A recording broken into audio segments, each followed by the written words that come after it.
Produser The Day, Suga membagikan kesan pertamanya yang tak terduga terhadap sang rapper. Sebagai bagian dari promosi album solonya The Day, anggota BTS Suga telah membawakan acara radionya ke Apple Music bernama Suga Radio Agusti. Episode ketiga acara itu tayang perdana pada 2 Mei KST menampilkan produser yang sangat terkenal sebagai bintang tamu. Episode 3 Agusti Radio dimulai pukul 19 PT atau 11 pagi KST. Suga bergabung dengan tamu istimewa untuk membahas pembuatan The Day, bagaimana album itu merupakan angsuran terakhir dalam triloginya, dan persona musikal Agusti. Produser itu telah bekerja dengan BTS dan Suga di beberapa lagu hit termasuk Deng, Decuita, Telepathy, Respect, dan beberapa lagu di The Day termasuk People Part 2, Ha, dan SDL. Namanya Jang Yi-jong lebih dikenal sebagai El Capit. Beberapa ARMY yang lebih tua mungkin juga mengenali alias namanya J-Pearl. Setelah memproduseri beat untuk Deng, El Capit menjadi produser internal untuk Big Hit Music dan dia biasanya paling banyak bekerja dengan Suga. Keduanya berbagi hubungan persahabatan bahkan di luar pekerjaan mengingat mereka seumuran.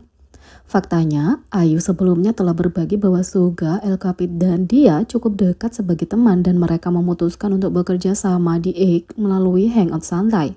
Suga selalu berterus terang tentang kekagumannya pada karya El Capit dan sebagian besar karya solonya menyertakan banyak kolaborasi antara keduanya. Tapi selama acara radio ini, penggemar melihat sekilas dinamika lucu mereka di luar pekerjaan. Suga bertanya, "Bisakah kamu menjelaskan lebih lanjut tentang proses Decuita?" El mengatakan, "Siapa?" Aku, Suga mengatakan, "Siapa lagi yang ada di ruangan?" Saat berbicara tentang lagu-lagu yang telah mereka buat bersama sejauh ini, Suga memuji El Capit dengan mengatakan bahwa dia sangat mengandalkan keterampilan produksinya. Dia juga memuji etos kerja Suga yang luar biasa, terutama selama camp lagu di Pyeongchang. Suga mengatakan, "Dia benar-benar paling nyaman untuk bekerja. Aku seperti, oh ini tidak berhasil dan dia akan membantu dan sebaliknya. Aku merasa The Day adalah sesuatu di mana aku mengatur semuanya. Selama Day itu juga sangat sulit dan untuk album BTS juga, tapi selama The Day tubuhku tidak." El mengatakan, "Ketika kami berada di sana, aku pikir Suga telah mencapai level ini, tapi dia masih bekerja keras. Aku banyak berpikir saat kami berada di sana." Sebelum terjun ke proses pembuatan The Day, Suga berbicara tentang pertama kali dia bertemu El Capit pada 2016. Keduanya berhubungan melalui seorang teman dan dia telah mengirimkan demo kepada Suga. Produser menimpali mengatakan bahwa pertemuan pertama mereka adalah saat makan Pyongyang Namyeon. Dan pada saat itu anggota BTS tidak meninggalkan kesan yang baik padanya. Suga mengatakan, "Apa kesan pertamamu tentangku?" El mengatakan, "Kami sedang makan namyeon bersama. Itu adalah pertama kalinya kami mengadakan pertemuan pribadi. Sejujurnya itu bukan kesan yang bagus." Suga mengatakan, "Aku tidak terlalu kaget. Aku rasa aku tidak memberikan kesan pertama yang baik." Suga mengakui bahwa Suga cukup dingin saat itu karena itu adalah masa-masa sulit bagi BTS. Tapi karena mereka mulai mengerjakan Deng bersama, dia menyadari bahwa El punya potensi yang sebenarnya. Rasa hormat tumbuh bersama di kedua sisi pada akhirnya. Suga mengatakan, "Kamu pernah jadi artis kan? Sudah berapa lama kamu tidak tampil di radio?" El mengatakan, "Sudah lama. Ini pertama kali aku di radio sebagai El Capit. Aku pertama kali bertemu denganmu tahun 2016. Suga mengatakan, "Aku bertemu dengannya terlebih dahulu melalui seorang teman dan dia mengirimiku demo. Aku pertama kali mendengarnya dan seperti, itu." Fakta bahwa mereka memulai dengan awal yang sulit tetapi mengembangkan persahabatan yang begitu dekat dari waktu ke waktu cocok dengan pengetahuan Suga, yang dikenal penggemar sebagai orang yang tertutup tapi sangat ramah. Bahkan dari akun Suga sebelumnya dari junior BTS Tomorrow by Together, jelas bahwa rapper itu selalu punya tipe kepribadian sendiri di permukaan. Tapi bagi orang yang mengenalnya, mereka tidak dapat menahan kekaguman mereka.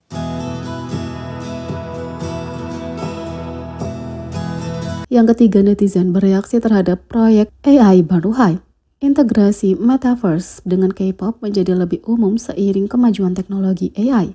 Meskipun penggunaan metaverse awalnya dipelopori oleh grup seperti aespa dan KDA, League of Legends, oleh grup artis yang sudah terkenal yang punya avatar virtual, sejak itu berkembang menjadi grup seperti Superkind yang menggabungkan idola virtual dengan yang asli, atau grup seperti Mave yang seluruhnya terdiri dari idola virtual.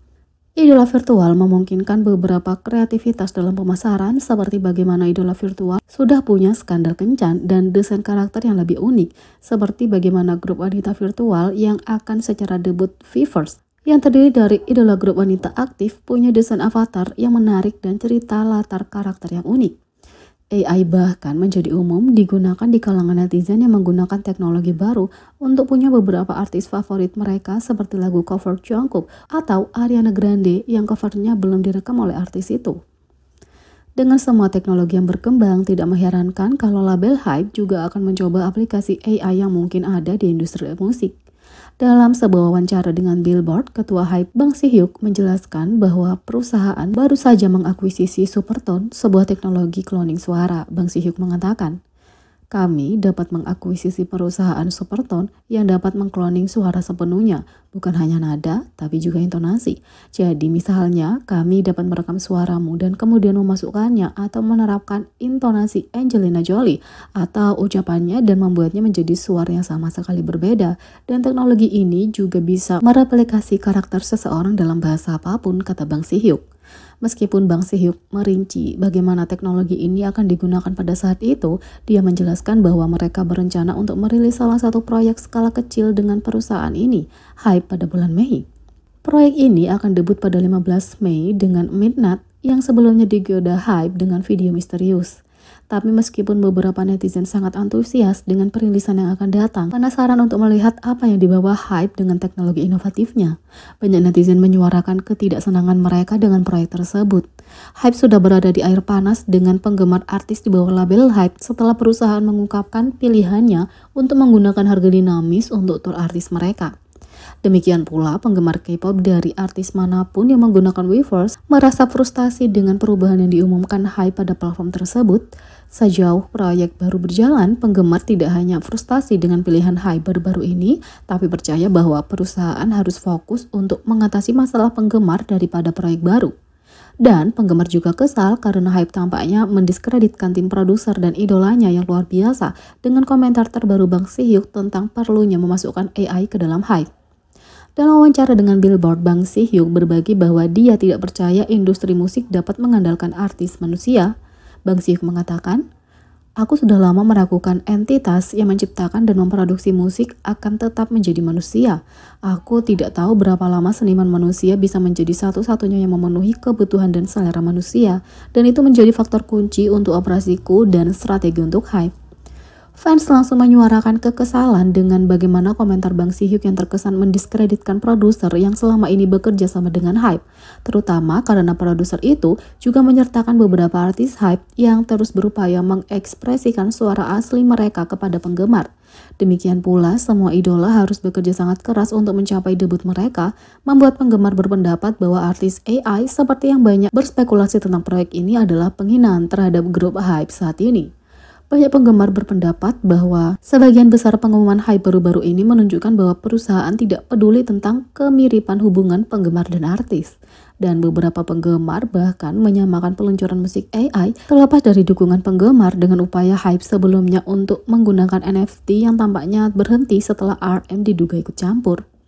Jadi, bagaimana menurut kalian tentang ini? Beri komentar di bawah, klik subscribe, like, share, dan klik lonceng. Sekian video kali ini, sampai jumpa lagi.